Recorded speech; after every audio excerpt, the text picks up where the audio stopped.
In scriptures, the human body is often referred to as the temple of God.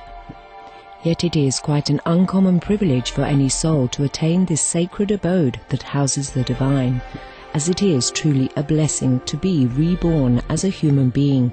On several occasions, Supreme Master Ching Hai has spoken about the rarity of this phenomenon. To be reincarnate in the human world is hard. You have to have enough human quality. You have to have affinity with the parents, yeah, and with the society, with the people around which you were born. And very difficult. To be a human, you need some merit. You have done something good in the past in order to be able, yeah, to be able to pick a human birth. As a living temple of God, the human body is fully equipped with miraculous wonders that can be awakened in those who are spiritually conscious and have complete faith in the Creator of all life.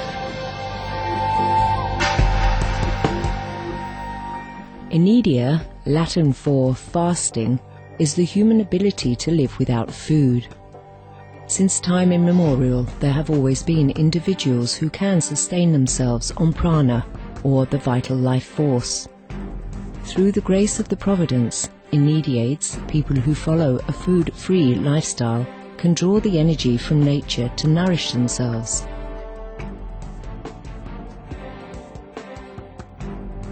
They live on the chi, from the ground, or from the forest, and from the sun and from the air. They make use of all that. Or they live on love, on faith alone. These individuals are known as breatharians, solarians, watarians or pranarians, and they come from all walks of life, from different cultures and all corners of the world.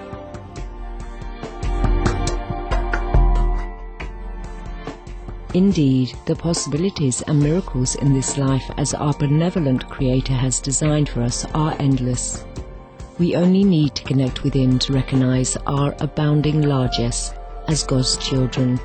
Supreme Master Ching Hai has lovingly recommended a weekly series on Supreme Master Television to introduce those individuals of the past and present who have chosen to live food-free on earth. May their spiritual stories enthrall you, may hearts be opened and horizons be expanded.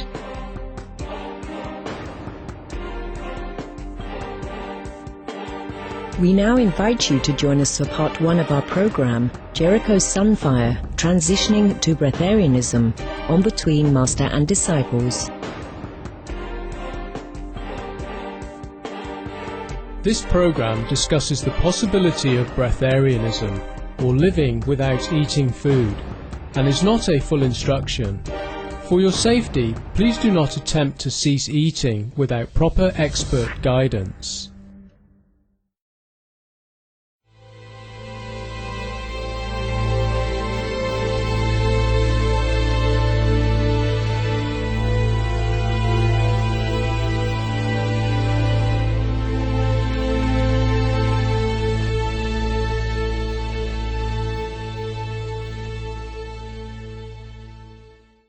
Hello, joyous viewers.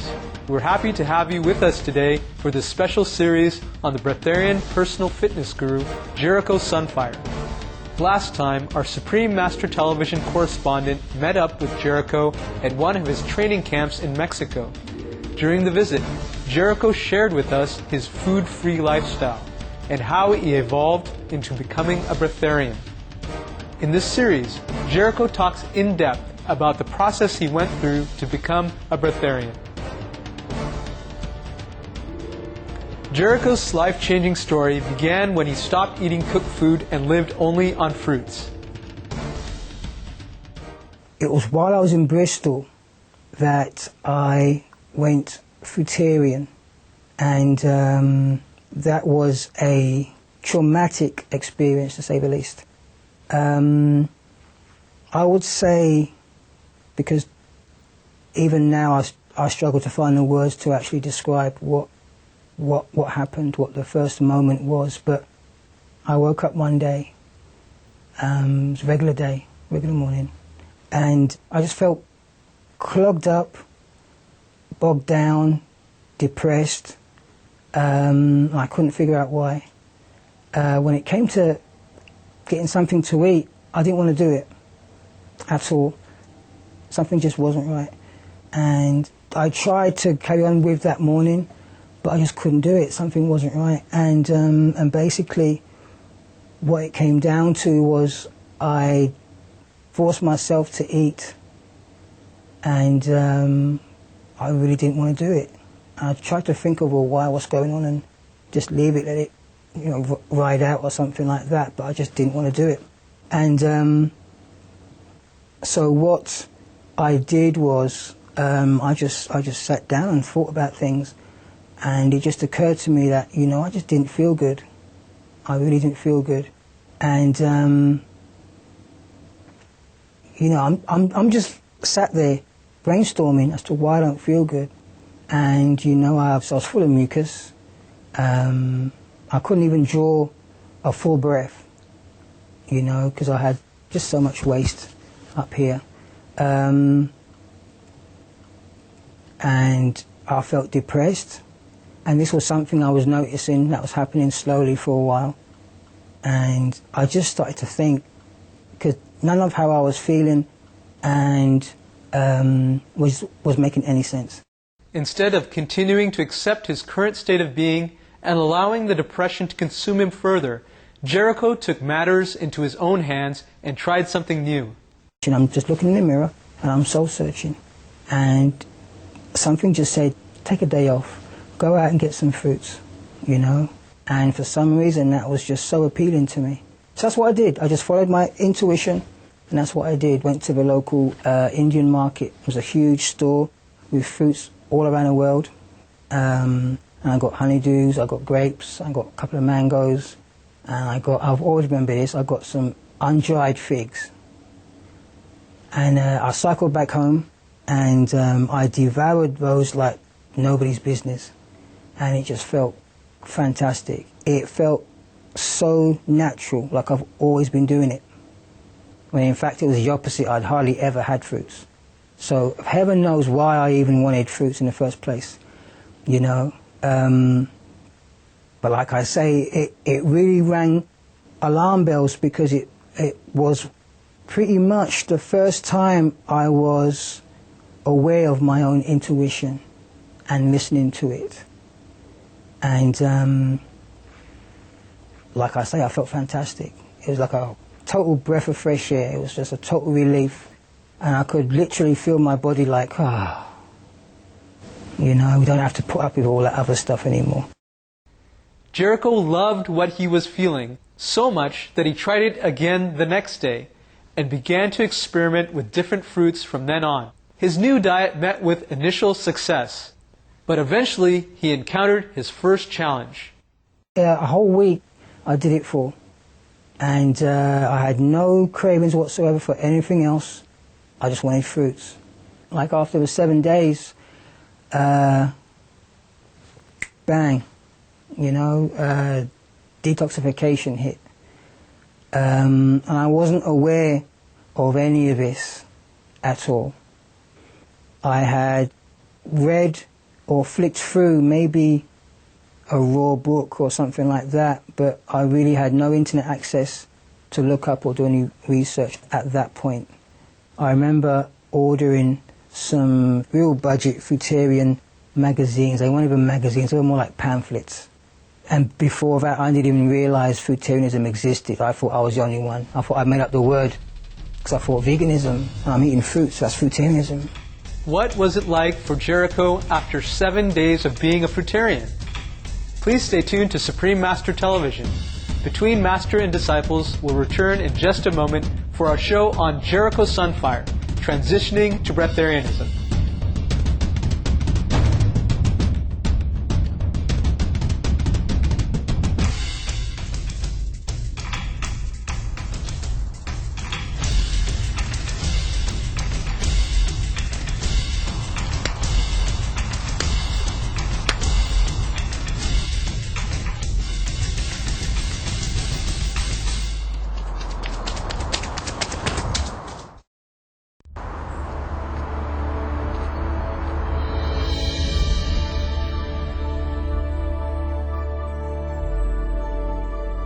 Welcome back to today's Between Master and Disciples. Let's find out what happened to Jericho after he had been on a fruit diet for 7 days. Since Jericho didn't have any support group or information about the process of being a fruitarian, he learned as he went along, relying on his intuition to get him through the tough times, especially after the first 7 days of being a fruitarian. The honeymoon period was over. Detoxification hit. I was out for 7 days, for 7 more days in bed with severe flu-like symptoms, and I didn't even know. To me, it was just flu. To me, it was just like, well, okay, I got flu. Bad timing. You know, it wasn't even about detox. It wasn't even about cleansing. So I didn't know anything about that. So basically, after that, I did what everybody else does. I blame the fruits.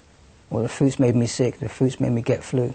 You know, if fruits were so healthy, I wouldn't have got flu. So, you know, so I dipped back into the cooked foods, and again, that was confirmation for me that that was a wrong direction to go in. That was what was causing my problems in the first place.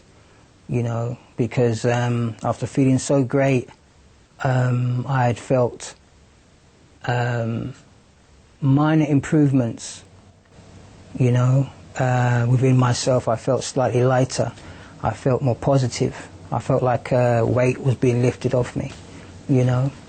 So when I went back to what I was normally eating, the cooked and processed foods, all that came back real quick, you know. So that was confirmation for me that, okay, that, you know, I was right.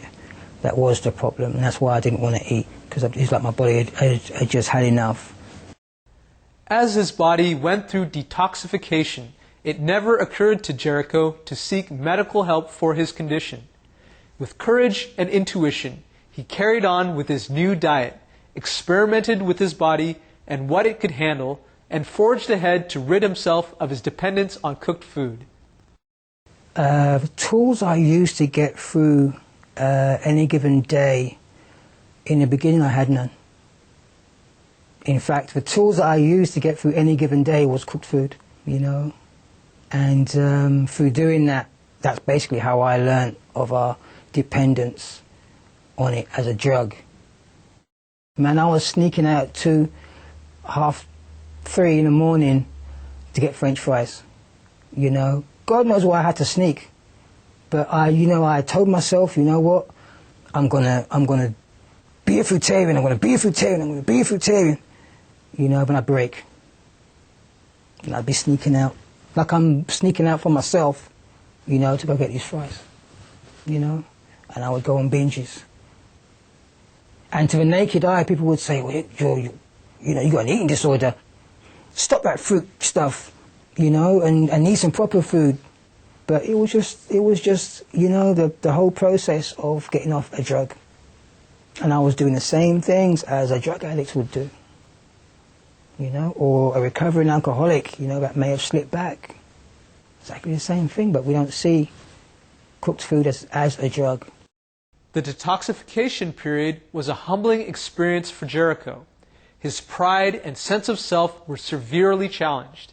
The most alarming thing for me was that I came from a tough childhood, you know, which went on to playing a tough sport, rugby league, at professional level. I played for my country as an amateur, you know, and that's no mean feat. And I signed professional, and I was playing against, you know, famous internationals from different countries, big name stars.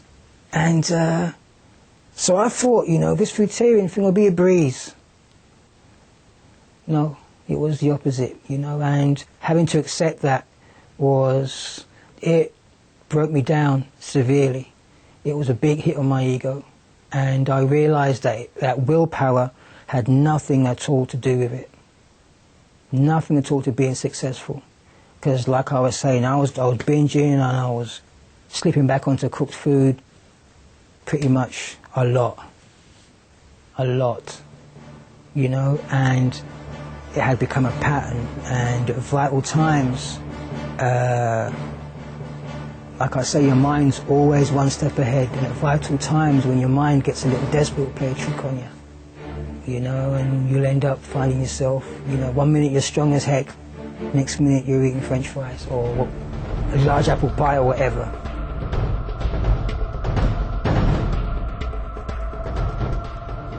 How did Jericho manage to make it through the detoxification process without any support system?